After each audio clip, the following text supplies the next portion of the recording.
The Atlanta Braves just swept the Philadelphia Phillies in Philadelphia for the first time in a decade, and they did it in the funniest ways possible. Welcome on back to Glenwood Games, y'all. I'm your host, the world-famous Yammerin' Jammerin' Jojo Brand, and this is a Philadelphia Phillies hate video. So game one of the series, here comes Atlanta into Philadelphia. First game of the year between these teams. You know, it is that NL East rivalry. I am sitting in a hotel room in Washington, D.C., on the last leg of a vacation I just came back from. It was very fun, thanks for asking. And I'm like, all right, it's Phillies Day. You know, this is great. This is gonna be a really fun game. I expect to win. And then this happens in a game that I honestly did expect to be kind of close.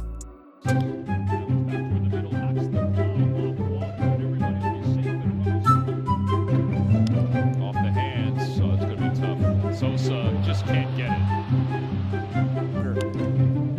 Line drive out to right field. That'll drop in for a base hit. Rounding third, heading for home is Ronald Acuna Jr. And the throw goes by.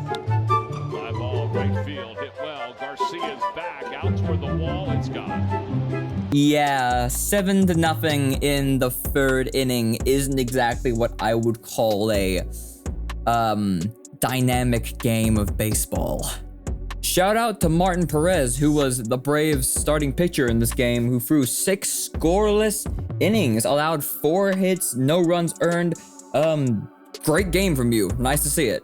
Second game, it's Saturday night, national television. This game's on Fox. You got Chris Sale and Christopher Sanchez going up against each other. You know, battle of the pitchers.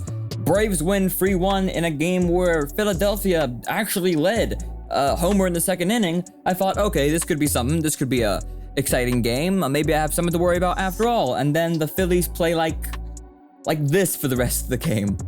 Riley taps it gently left side. Won't be an easy play. And Sanchez has none. Somehow the Braves get a run out of this inning. Off the end of the bat, shallow center field. It's trouble. It's down. What a nightmare of an inning for Philadelphia. You're happy you didn't hit the ball too hard, right? If this is hit firmly, it's likely going to be an easy double play.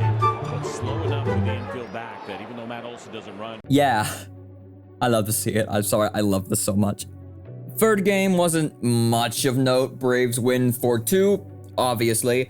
Michael Harris had a great game. Not a terribly exciting game. Sunday Night Baseball, I mean, whatever. The stands were half empty. It was raining in Philadelphia. It wasn't exactly a terribly exciting game.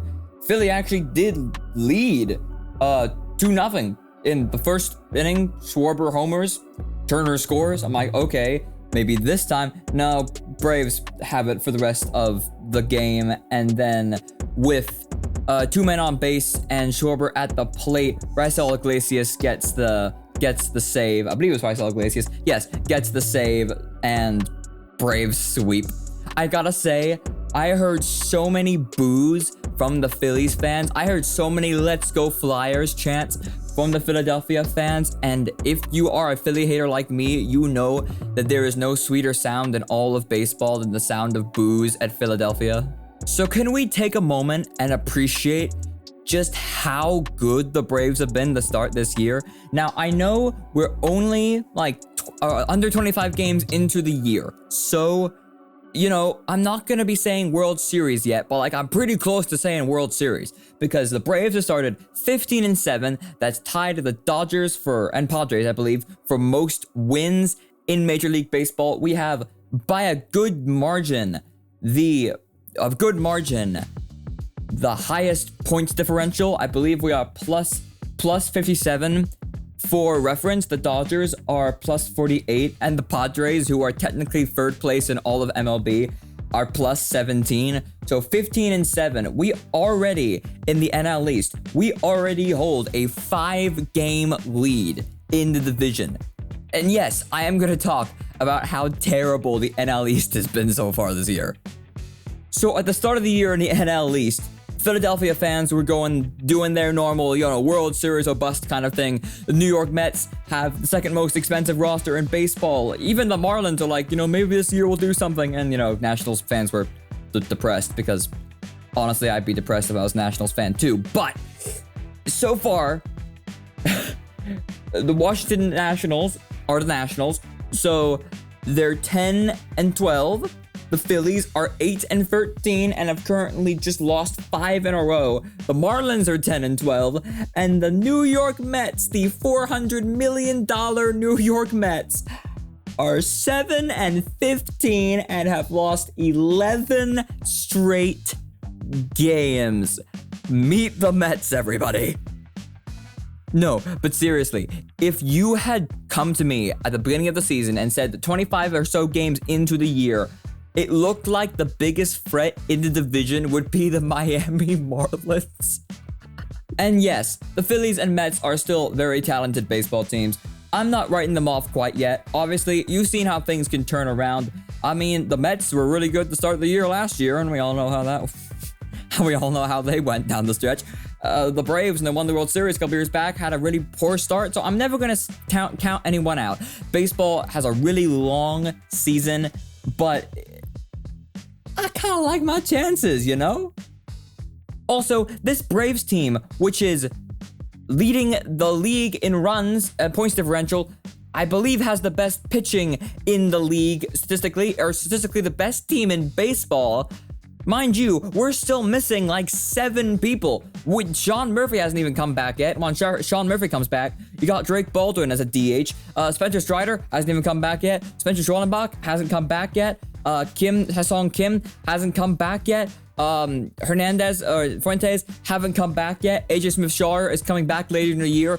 So this is a team that is statistically the best team in baseball right now and hasn't even come to full strength yet. Let that sink in. The Braves are missing key pieces, especially on the pitching side. And we're still the best team in baseball.